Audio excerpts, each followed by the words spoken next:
The glass table shattered before anyone touched it. A single word had done that. Enzo Santoro stood at the head of the long black table inside his cliffside mansion overlooking the dark waters of Port Verelli. His jaw was tight. His knuckles were pale. Across from him sat three professional interpreters, flown in from different countries. They whispered to each other, sweating, flipping through notes. The Russian arms dealer on the screen had just spoken 10 rapid sentences. None of them could translate the last line. Not one. Silence spread like smoke. Isabella Romano stood near the wall, holding a silver tray of untouched espresso cups. She wore a plain gray Maid uniform, sleeves rolled slightly above her wrists. Her eyes lifted. She understood every word. The Russian man's voice crackled through the speaker again, colder this time. Enzo's men shifted behind him, hands resting near their jackets. The deal was worth millions. Weapons for protection, for power, for survival. One wrong translation could start a war. "What did he say?" Enzo asked softly. The interpreters stumbled. They argued over a verb. They disagreed on a noun. Isabella felt her heartbeat in her ears. She should stay quiet. Maids do not speak at Mafia tables. But the final sentence repeated in her mind clearly. It was not a threat. It was a warning about betrayal from within Enzo's circle. If mistranslated, Enzo would kill the wrong man tonight. Okay, guys, before we continue, I know you're enjoying this already, so go ahead and hit the like and subscribe button, and leave a comment telling me where you're watching from. You're part of this story too. Don't just sit back. Tell me where in the world you are. Now, let's dive into the story. Enzo's voice dropped lower. Dangerous. Translate. Now. One interpreter guessed. The Russian's face hardened. The screen flickered as his bodyguards leaned in. Guns were visible. Isabella's fingers tightened around the tray. She saw something no one else saw. The Russian had used an idiom from St. Petersburg streets, something only locals would understand. It meant, "The snake is already in your garden." Not, "I will send a snake." The difference was life and death. Isabella stepped forward before fear could stop her. Her voice was steady, though her hands shook. "He says the traitor is already here, Signore Santoro." Every head turned. The room froze. Enzo's dark eyes locked onto her like a blade. She lowered her gaze instantly. A maid had just interrupted a meeting between criminals who ruled cities. One guard moved toward her. Enzo raised a hand. "Stop." "You speak Russian?" he asked. Isabella swallowed. "Yes, sir. In Italian, Spanish, French, Arabic, and English." The interpreter stared at her, like she had just confessed to sorcery. Enzo leaned back slowly, studying her as if seeing her for the first time. The Russian on the screen nodded slowly and said one more sentence. Isabella translated it perfectly. Enzo's expression changed. Not anger. Something else. Interest. The Russian deal continued. Smooth now. Clear. Isabella translated every word with calm precision. The meeting ended without bloodshed. The screen went dark. Silence filled the room again, but it felt different. Heavy, charged. Enzo stood and walked toward her. His footsteps were slow on the marble floor. She kept her eyes down, expecting punishment. Instead, he stopped inches away. "From now on," he said quietly, "you stand beside me." Isabella's breath caught. The interpreters were dismissed. The guards exchanged confused glances. Enzo turned back toward the window overlooking the sea. "Because if you are right about a snake in my garden," he added softly, "then you just saved my life." And somewhere in the shadows of that mansion, someone heard everything. Before she was the maid who shocked a room full of powerful men, Isabella Romano was a child who listened. She grew up in a narrow apartment above a bakery in the old quarter of Port Verelli. The walls were thin. The world outside was loud. Sailors from different countries passed through the port every day. They were speaking languages that danced in the air like music. Isabella's mother worked 2 jobs. Her father had disappeared when she was 6. Abandonment felt like an empty chair at dinner that never left. Instead of crying, Isabella learned to listen, to understand. Words became her escape. She would sit near the docks with a notebook, copying sounds she heard from travelers. A Moroccan fisherman once laughed when she repeated his greeting perfectly.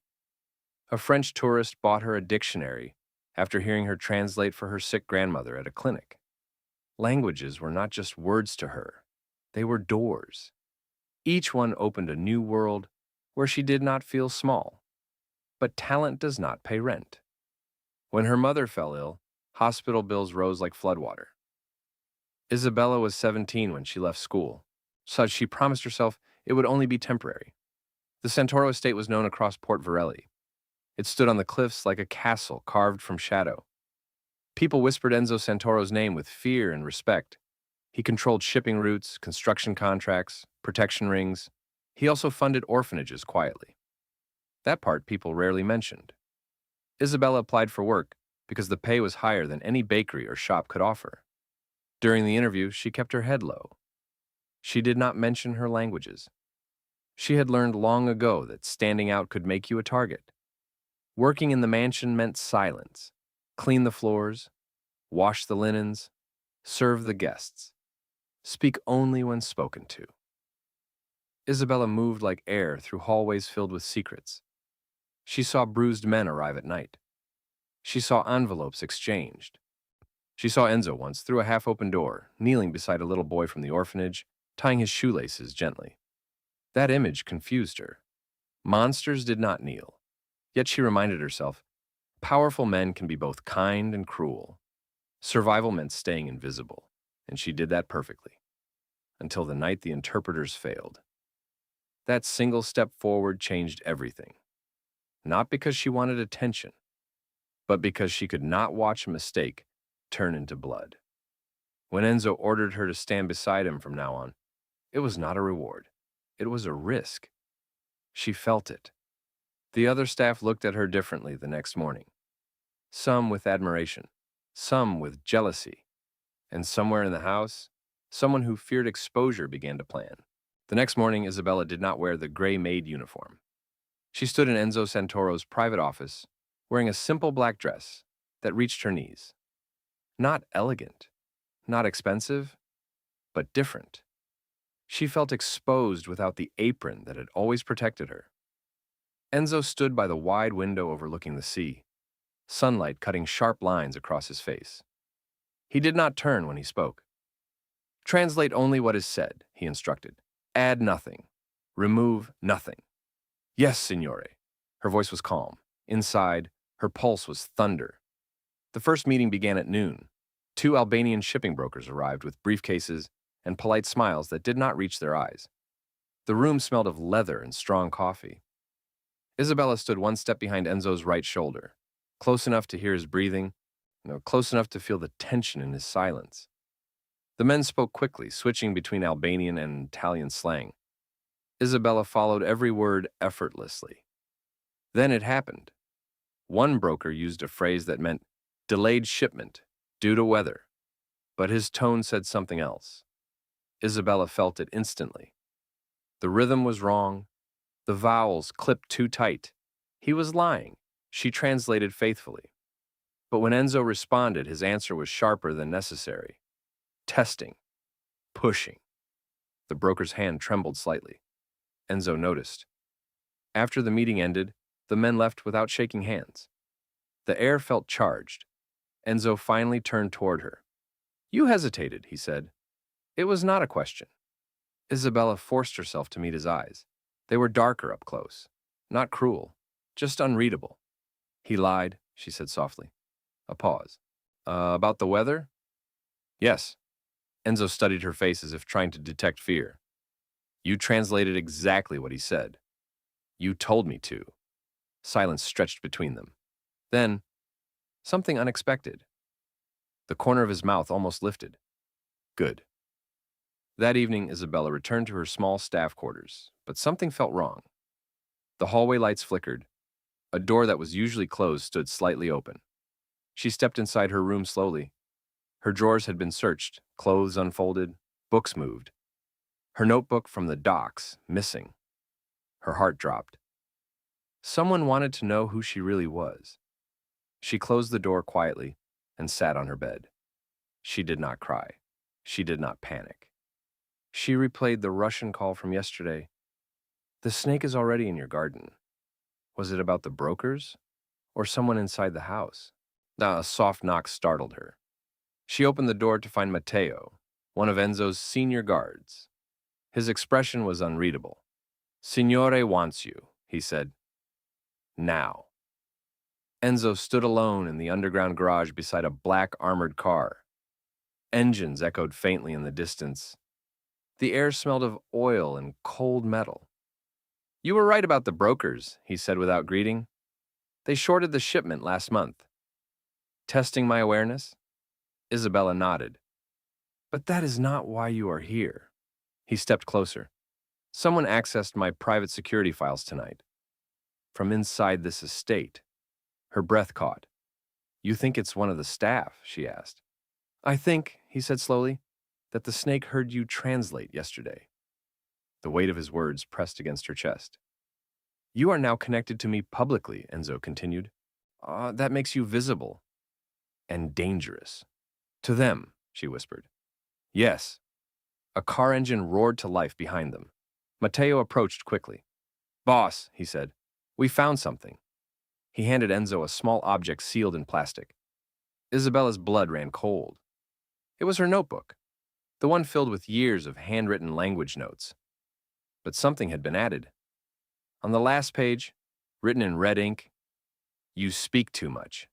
The garage felt suddenly smaller. Enzo's jaw tightened. They were in your room, he said quietly. Yes. He looked at her not as a maid now, not even as an employee, as responsibility.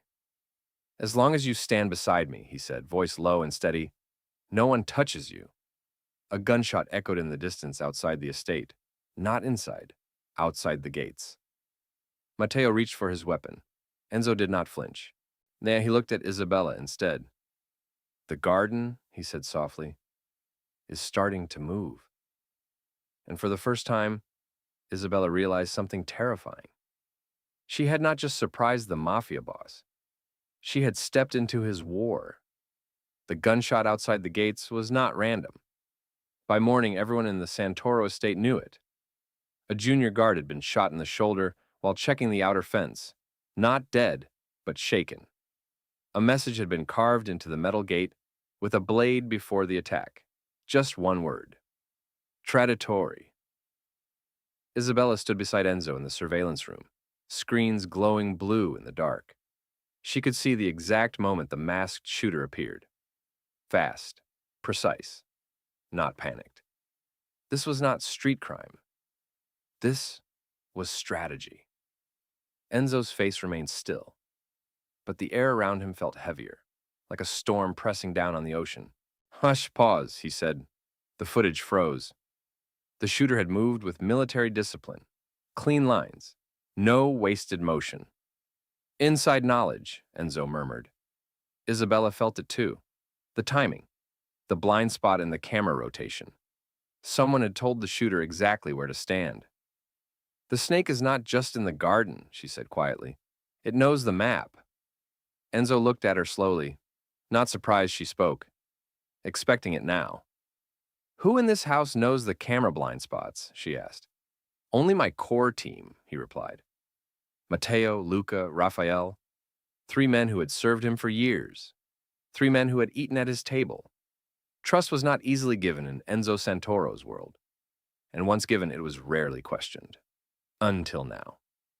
By afternoon, tension spread through the estate like fire through dry grass. The staff whispered, and the guards avoided eye contact. Isabella felt every stare when she walked past. She was no longer invisible. She was the girl who stood beside the boss, the girl who translated secrets, the girl who might have triggered something. She tried to focus on her work, but the words from her notebook burned in her mind. You speak too much. That evening, Enzo called a private dinner in the long marble dining hall. Only the core team. No outsiders, no phones. Isabella stood at his right, translating occasional foreign updates from contacts abroad. The room felt like a chessboard, everyone seated carefully, watching each other. Luca laughed too loudly at a simple comment. Raphael barely spoke. Matteo remained steady, calm, too calm. Enzo cut into his steak slowly, then set his knife down. "There is a traitor in this house," he said evenly. No one moved. "I will give him one chance to confess." Silence. A glass clinked softly as someone's hand trembled. Isabella felt her heartbeat in her throat. No one spoke. Enzo nodded once. "Then I will find him myself." The dinner ended without dessert. Later that night, Isabella could not sleep. She stepped onto the narrow balcony outside her small room. The sea below was black and endless.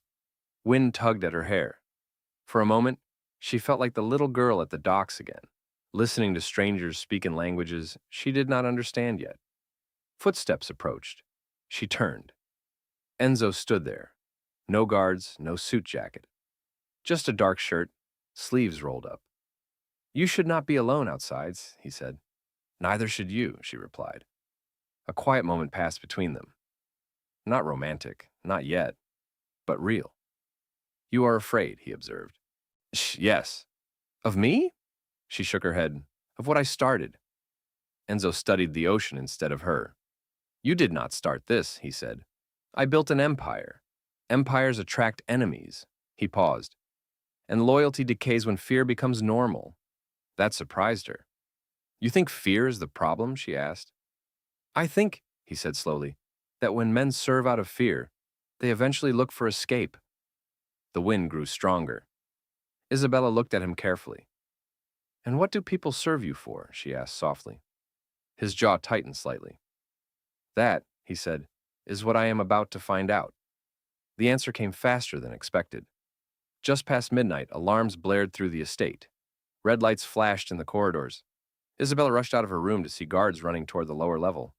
Smoke drifted upward from the garage. Explosion. Small. Controlled. But deliberate. Enzo moved through this chaos like a shadow cutting through flame. Isabella followed before anyone could stop her. Down the stairs, into the underground level.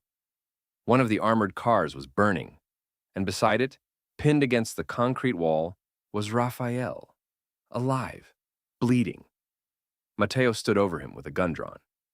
"He was planting a tracker," Matteo said. Raphael shook his head weakly. "No, it wasn't me." Enzo stepped closer. "Who?" he asked. Raphael's eyes flicked toward Isabella for a fraction of a second. Just a flicker. But Enzo saw it. So did she. Fear sliced through her chest. "Say it," Enzo demanded. Raphael swallowed blood. She asked questions. About the cameras. The world stopped. Isabella felt every guard's gaze turn toward her. "That's not true," she said, but her voice felt distant. Enzo's face revealed nothing. He looked from Raphael to Isabella, then back again. The fire crackled behind them. Smoke curled toward the ceiling. One choice. One decision. Trust the maid who spoke 6 languages, or the soldier who had served him for 7 years.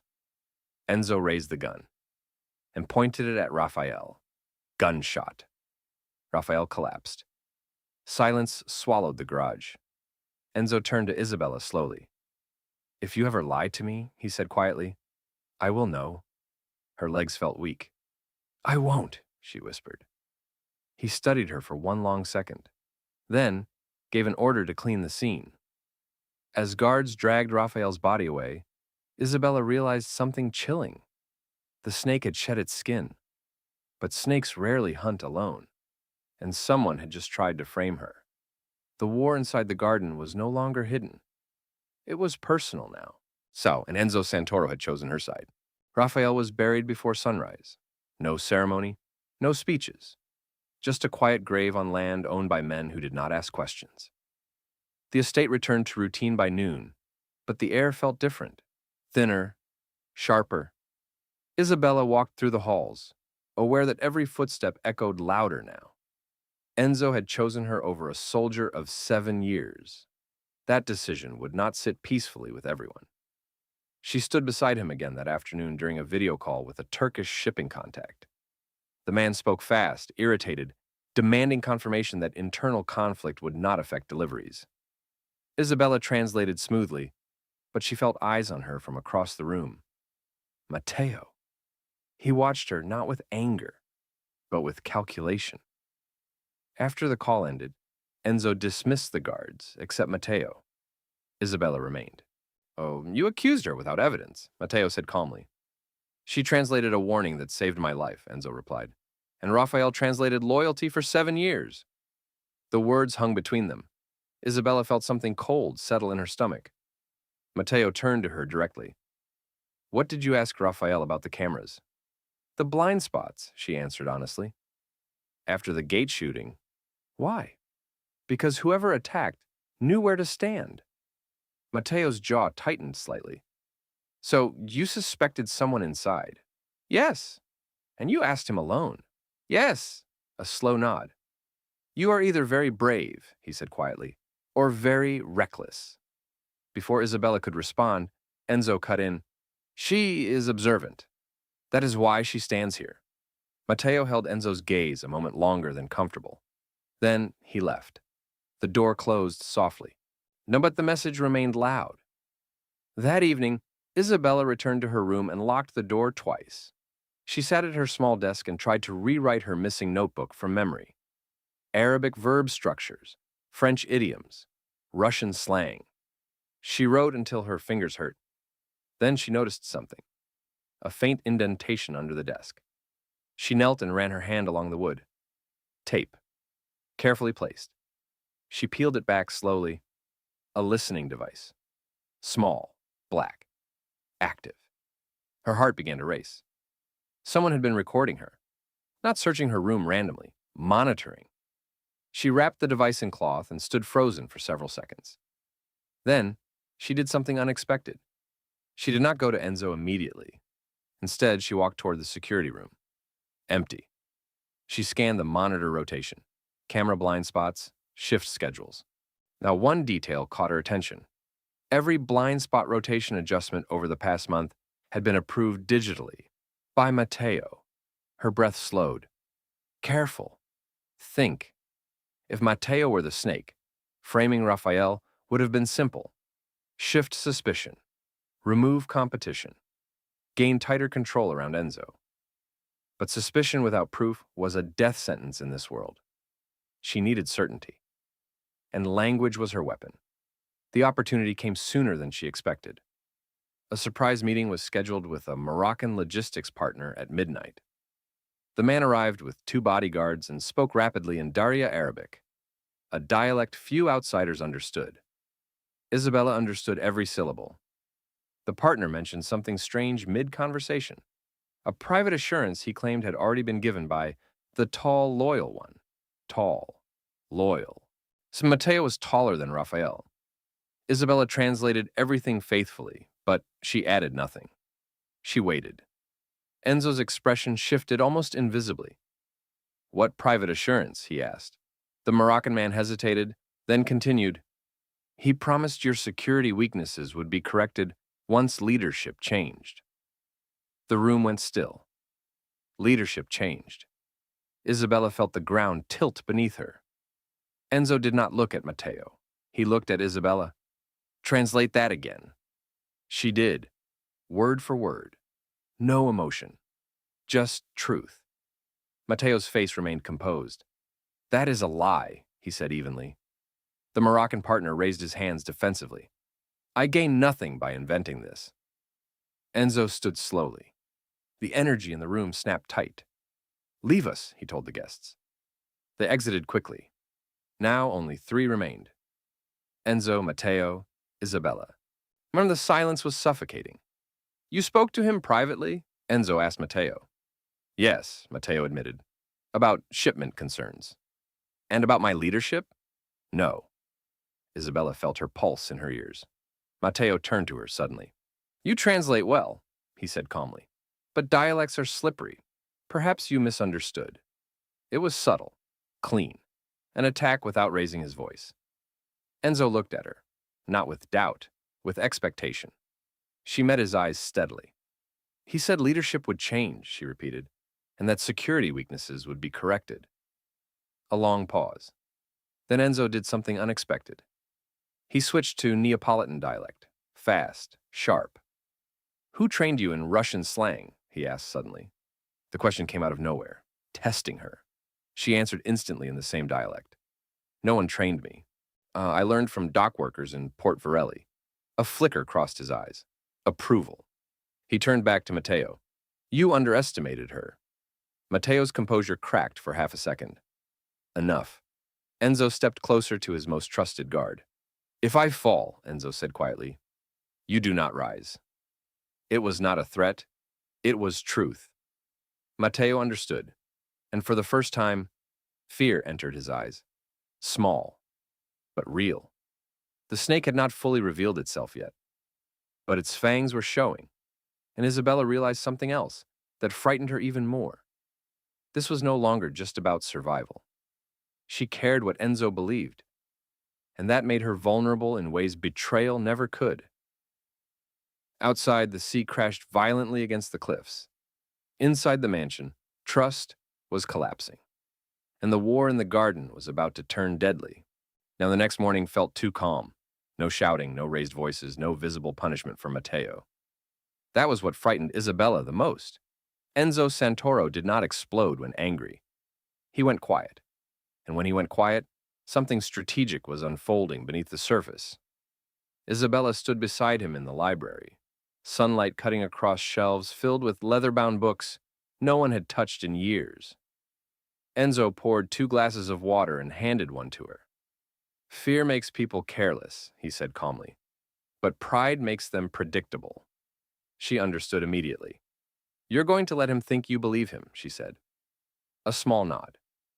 If Matteo is planning something, he will accelerate now. He will not wait. And if he's innocent, then we lose nothing. She hesitated. And if we're wrong? Enzo met her eyes. In my world, now being wrong costs blood. The weight of that truth settled between them. By afternoon, Enzo announced a major shipment transfer scheduled in 3 days. Weapons arriving from Eastern Europe. Sensitive, high value. He spoke openly about a temporary route change due to security restructuring. Only the core team was present. Matteo listened without reacting. Isabella watched him carefully. He did not ask questions. He did not argue. Too smooth.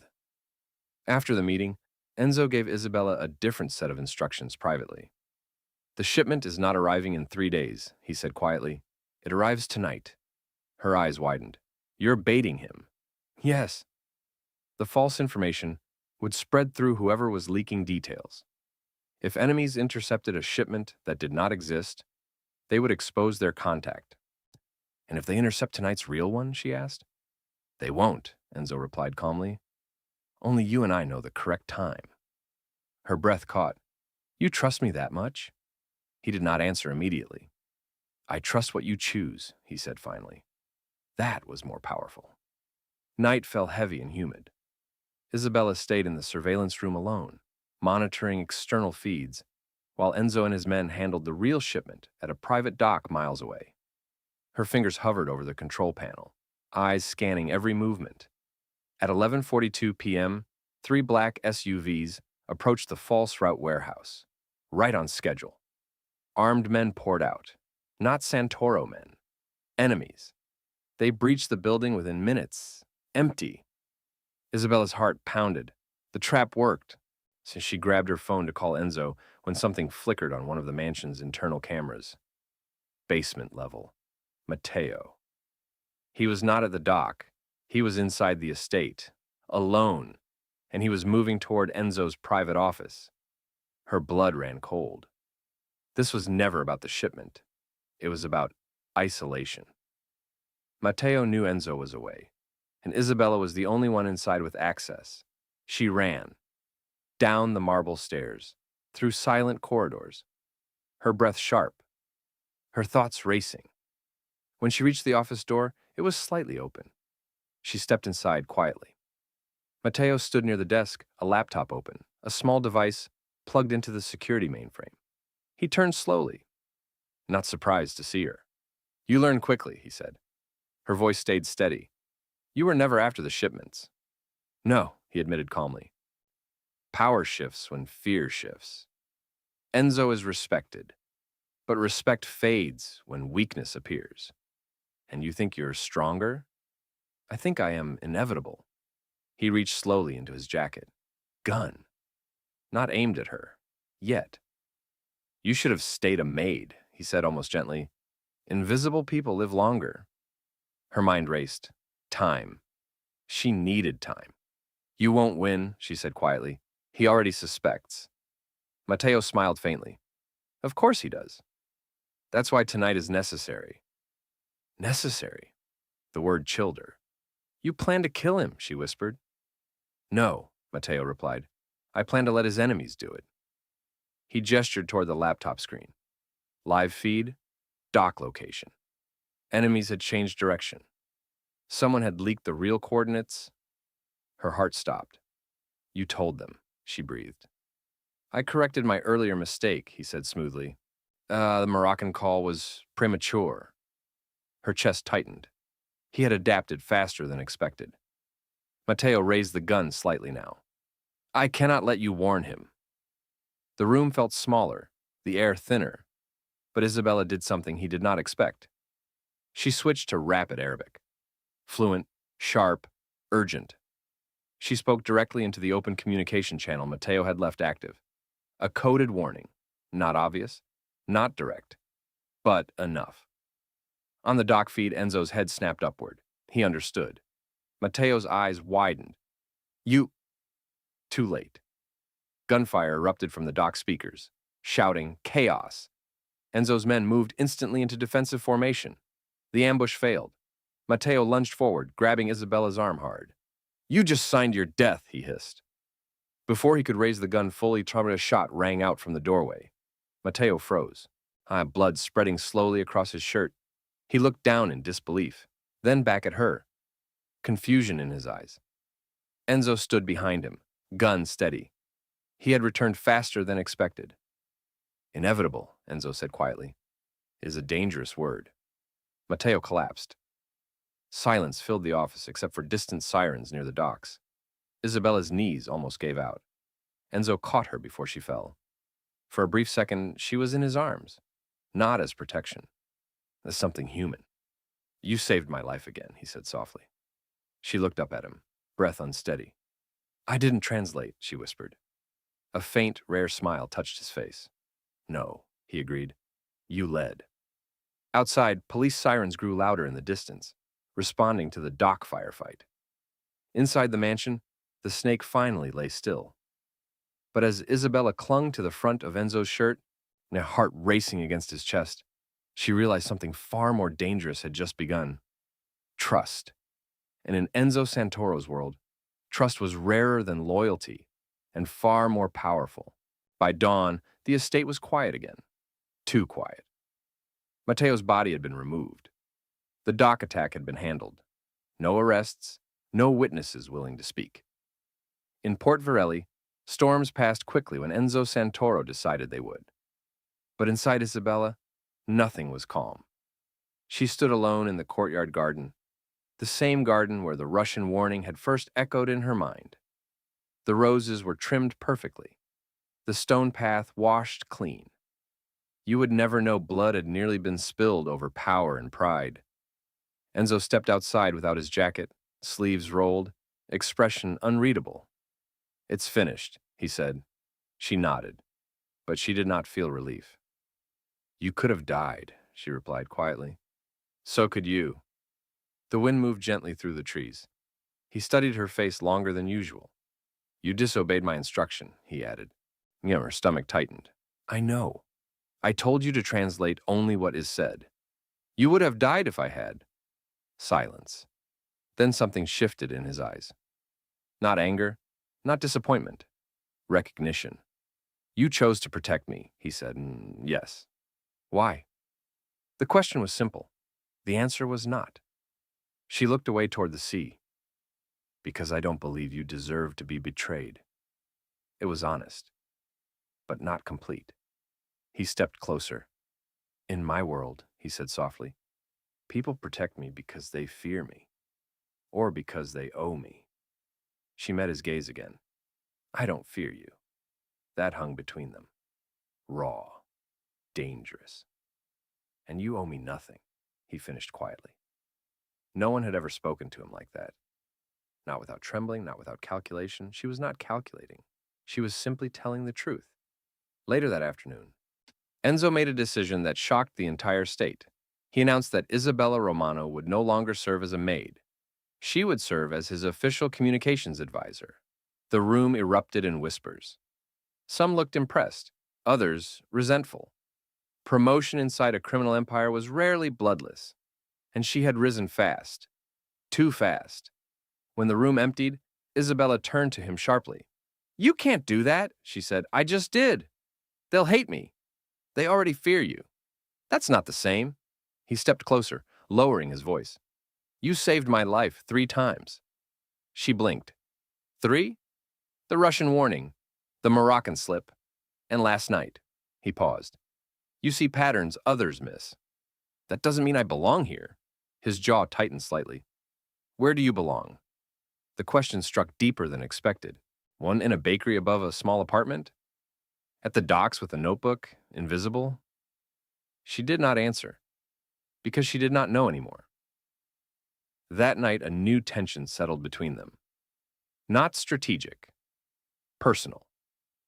Enzo requested her presence in his private study to review international communications.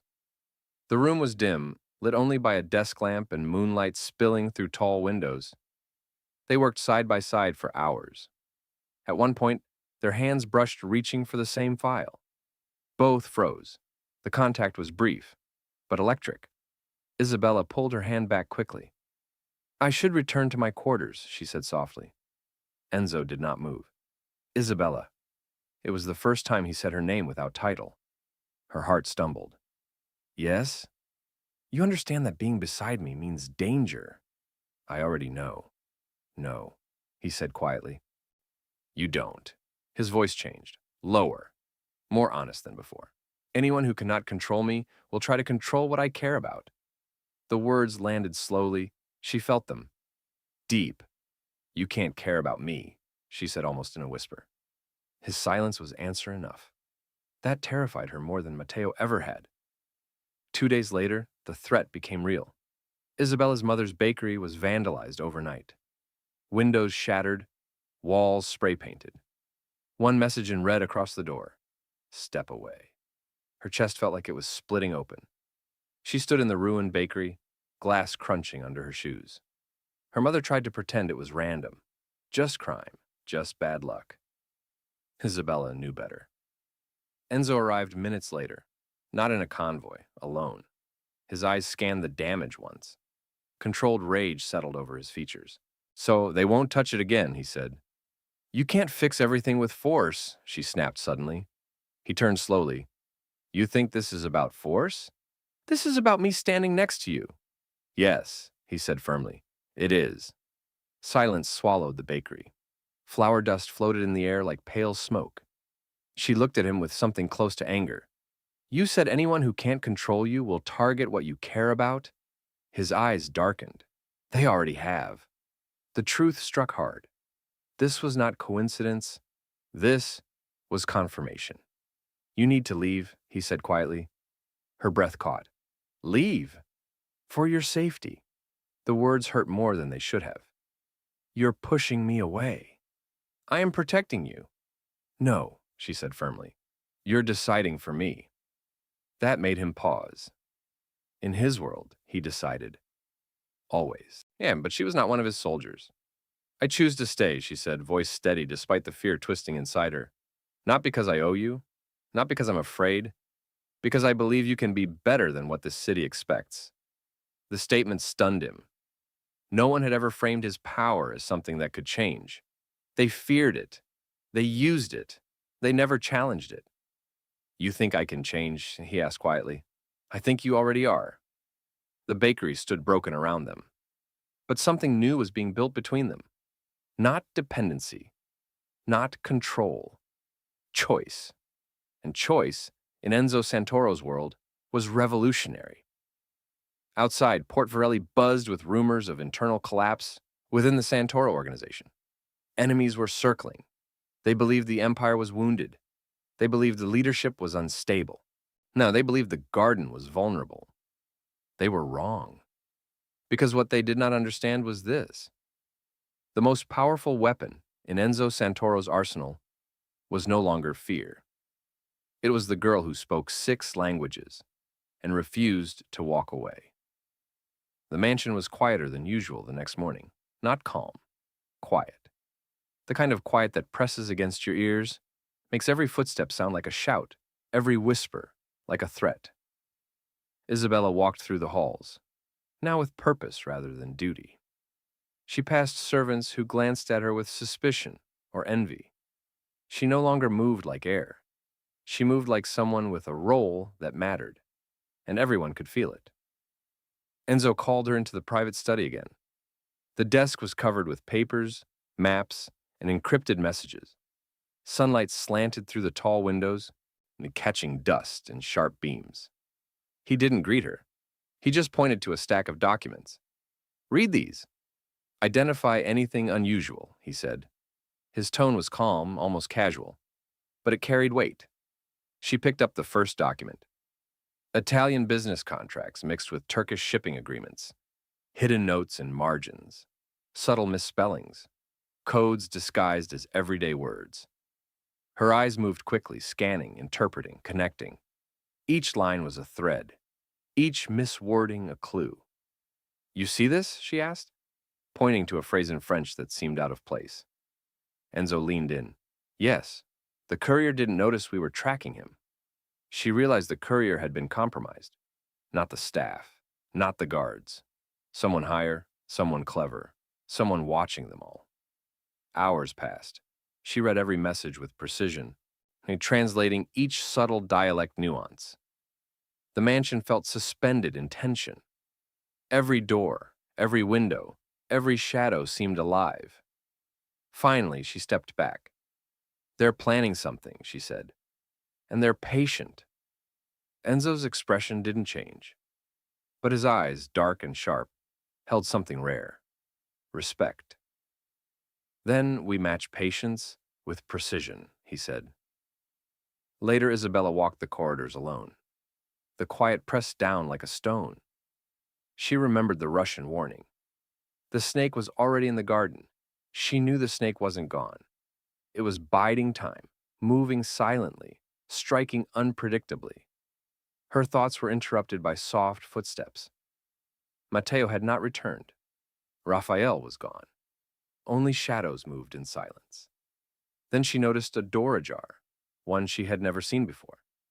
It led to a narrow, dust-choked corridor behind the east wing. Curiosity and caution warred inside her, but she stepped forward. The corridor ended in a small room filled with papers and old books. Someone had been working here recently. Notes scribbled in multiple languages. Isabella's heart raced. Whoever had left these had been multilingual too, just like her. A drawer creaked. Inside, a small locked box. She picked it up.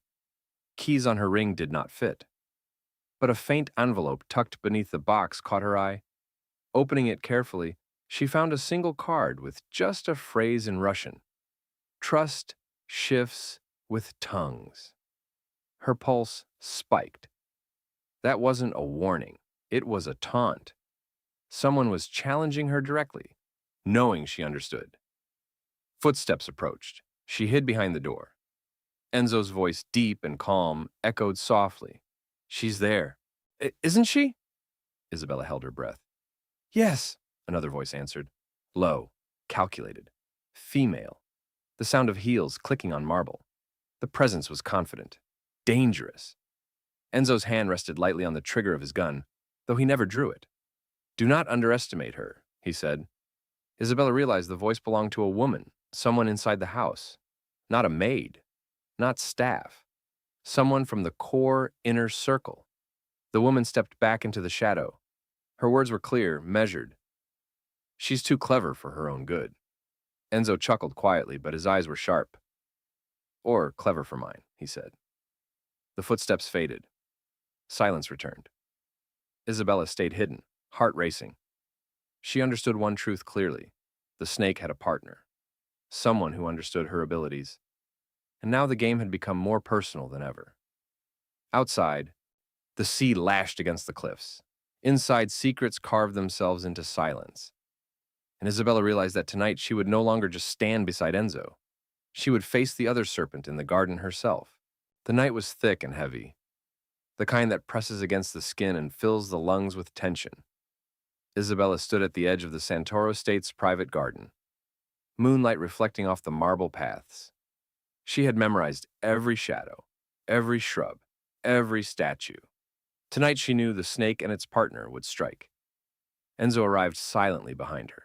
Not a word, just presence. The faint scent of leather and sea spray clung to him. He surveyed the grounds, eyes sharp as knives. "They think they can act while I'm distracted," he said quietly. "They know we're expecting them," Isabella replied, "but they don't know how much I've seen." Enzo nodded once, that was enough. He did not need confirmation of her loyalty. He already knew. The first attack came as a sudden blur, a group of masked men scaling the garden wall. Now shots rang out. Guards returned fire. Isabella crouched behind a statue of a lion, her hands gripping a small handgun Enzo had given her. Not for show, for survival. She spotted movement near the fountain. A figure in black, agile, confident. The woman from the corridors. The snake's partner. Isabella's heart raced. She had only seconds. Switching to French, she barked instructions into the open security channel, directing Enzo's guards to flank the intruders. Her words were precise, sharp, impossible to misinterpret. The woman turned, realizing she was being countered. Her eyes widened. But she had trained for this. She lunged at Isabella, swift and brutal. Isabella rolled, grabbing the woman's arm mid-swing.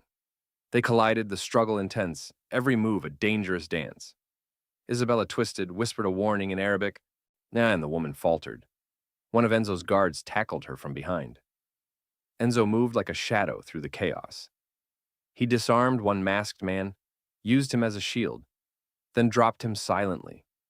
Every step, every motion, precise, practiced, deadly. Isabella watched, heart pounding. She realized something terrifying and exhilarating at once. Beside him, she was part of the empire, part of the danger, part of the power. Gunfire erupted again near the north gate. Another intruder had slipped past the initial defenses. Isabella sprinted toward the wall, translating coordinates and instructions to guards in Spanish. Every word she spoke shifted the battlefield in real time.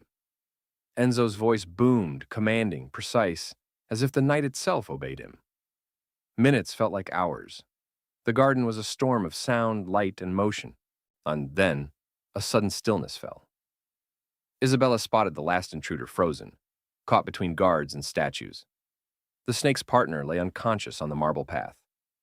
The remaining masked men surrendered immediately, realizing the garden was no longer theirs. Enzo approached Isabella, his chest heaving slightly from exertion. He placed a hand lightly on her shoulder. Not a claim, an acknowledgement. "You did well," he said quietly. She swallowed, breath ragged. "We did well," she corrected. He looked at her for a long, silent moment.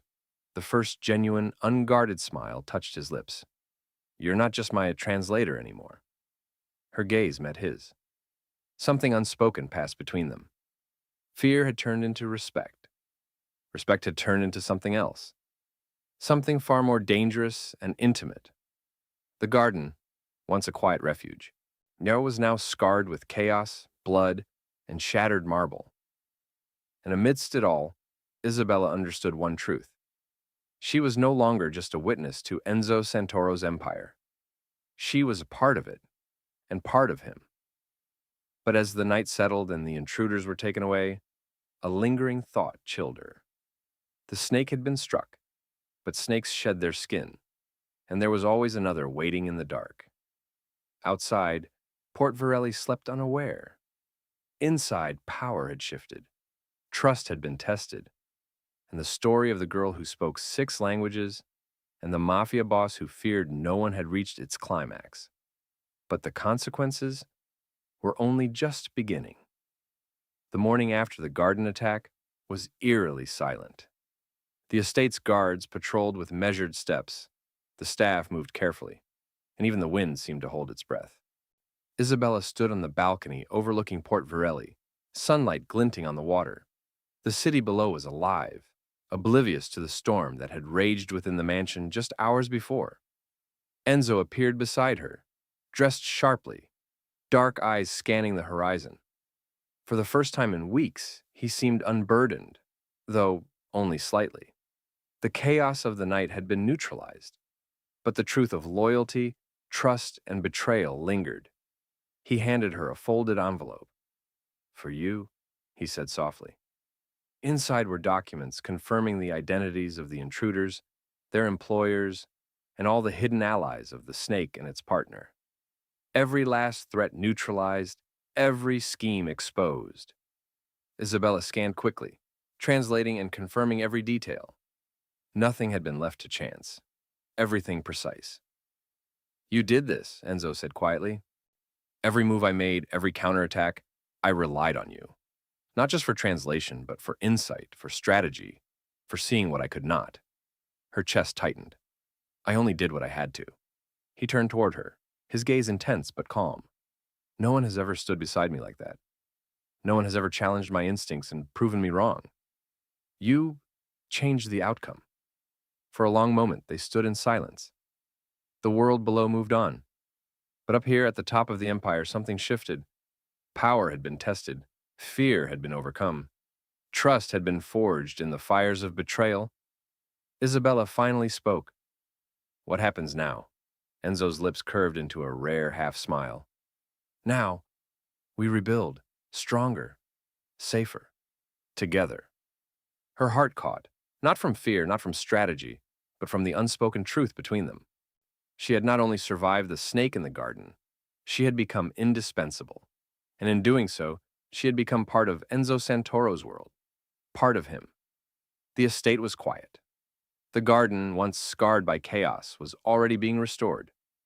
Marble paths polished, roses pruned, statues standing tall. Life inside the Santoro Empire returned to its rhythm, but nothing would ever be the same. Isabella had stepped out of invisibility, and Enzo had acknowledged her as an equal in courage, intellect, and loyalty. Finally, he extended his hand.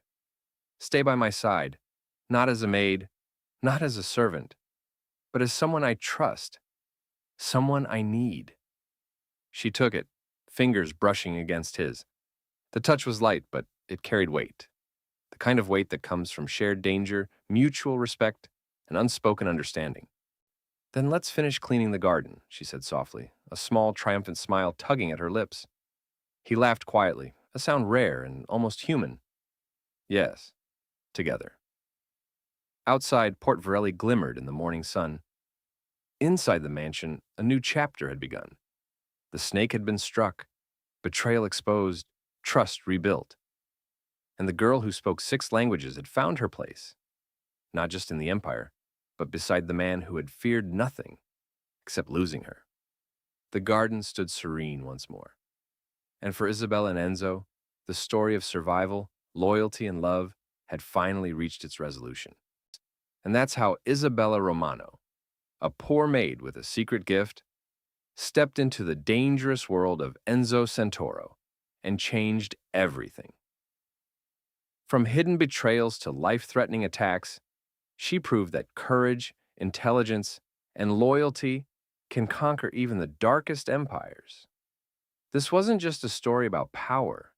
It was a story about heart, trust, and the unexpected strength of one person who refused to stay invisible. If you felt every twist, every moment of suspense, and every spark between Isabella and Enzo, don't forget to show some love. Hit that like button, subscribe for more thrilling Mafia romance stories, and drop a comment telling us where you're watching from. Your support keeps these stories alive, and you're part of every plot twist and every heartbeat in the story. Remember, sometimes the smallest voice can change the biggest world. Until next time, stay sharp, stay brave, and keep imagining the impossible.